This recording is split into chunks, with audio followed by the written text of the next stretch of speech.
Good morning. Good morning, Mike. How are you today? Good. That's good. Mike David Moore, Dallas Morning News. Parsons, will he be here today, or what's his status? Yeah, Mike is here. Feeling much better, so he'll do everything today. And then just off of that, you had 7 players named to the first round of the Pro Bowl yesterday. Just what that says about them and just where you are and what this season has been for you guys to have that many. I mean, I think first off, I think it reflects the success you have as a football team. It's always great to see your players, recognized, and there's always one or two you think, you like to see also. But and that's just the nature of this, the voting process and the selection committee. But to be selected, by your peers and the impact, it has for them personally, it's awesome. And you think that the balance of, 3 on offense, 3 on defense, and 1 on special teams. So I think it reflects very much so the success of our football team and how we're built. Did you guys do anything? I don't know, make an announcement for something, especially the first year, your first time guys like Pollard and Turpin? Yeah, we had the team announcement. Went through each player. Had a slide for them all and make sure they were recognized by the team.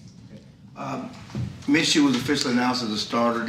I know you guys have been working on both quarterbacks. Do you do even more stuff on Minshew now? Have you done enough? I don't know what the problem. Well, definitely. I mean, I think just once the news came across, Dan and I spoke about it, and you definitely that's the focal point. But I think obviously too, you got to wait till Jalen's rolled out of the game. Also, we all understand how this works, and just keep focused. Mike Epstein, Yahoo Sports. How have you seen, now season almost over, regular season almost over, how have you seen CeeDee Lamb grow from week 1 till now, and how do you think this past week illustrated what he can do? I tell you, I know when you have an opportunity and what a big deal was when we were talking about in training camp, and now CeeDee is the number 1 receiver. But what I really appreciate about CeeDee, his love for the game of football, kind of trumps everything. You never looked at him like, oh, okay, he's a 3 that's developing to a 2. And it's never been like that. So, he's always, whether he's returning punts, running the ball out of the backfield, he's always performed with a very consistent energy. So I just think really this year you're just seeing CeeDee take the next step because he was given more opportunities. But I think for a young player, he's been extremely consistent, and obviously he's had things to learn from and grow, just like any young receiver as far as getting connected to the quarterbacks. And that's all a natural process. But I just love the way he plays and the physicality he plays with him, especially with a smile on his face. What kind of challenge will he face with these Philly corners and Bradbury inside? Oh, great matchup.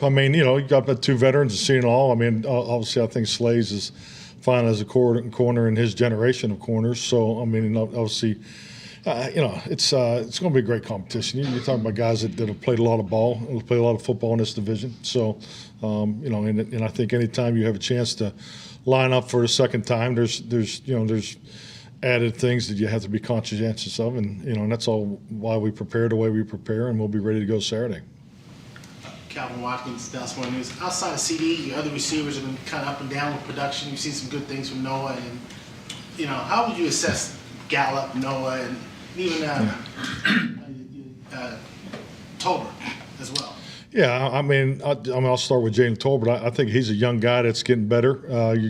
You get to watch him every day, not only in the reps he has with the offense, but he's done some excellent things in the look team. He's had some outstanding catches, and so he's just working on all the little stuff that you have to. And I think just like anything, got players coming from college. There's a physicality and a threshold of competitiveness that you have to get over. He's done that now, so he's making progress. And really Noah. If it's but unfortunately they all count. But if you take away one play last week, we're talking about Noah Brown as a potential game ball winner for a victorious football team. So Noah does a lot of things very well for us week in and week out that don't show up on a stat sheet. And I think you just have to make sure you recognize that too. So and I think James is getting better. Remember, we haven't played a lot of football with James, and we just so we're get to see him more and more. Michael Gallup, and when I look at Michael's route tree this past week, you look at the vertical stems, probably more than we would like, and so I think we could do, a little more focus there of changing that and making sure he's getting opportunities too. So I like our receiver group. One more on T.Y. Hilton. T.Y. So I'm sorry. He's doing well. Yep. What does it say about Turpin being here basically started camp in a sense, and now he's in the Pro Bowl? That's all coaching. I mean, I don't even I mean, how do you not love Terp? I mean, I am so happy for him, and I just, just from the first day he arrived at training camp, coming off of, his USFL experience, and he's earned it. He really has, and I think it just speaks volumes about him and and John Fossil and Stu and the work that they put in with him, and a guy like C.J. Goodwin taking him under his wing, and but just a dynamic potential that just has a lot of good things in front of him. So just so proud and happy for him. We'll go to Todd. Mike, Todd Archer with ESPN. With Mackenzie Alexander, he's been here 3 weeks or so. How's he developed, and how big of a benefit is to have a guy that has that experience in the league available to you at this point in the season? Yeah, definitely. I mean, it's definitely an asset. I think anytime players have experience, and that's the thing you can't buy in this league. Obviously every player in this league has a incredible level of talent, and but the experience is the real game experience is so important. But I'll just say he's done very well, very smart. I mean, he's picked it up very well, the language, and he's a good communicator. So, but that part seems like it's that comes pretty natural to him. So, I'm glad he's here. That it? All right. Okay, thank you. Thanks.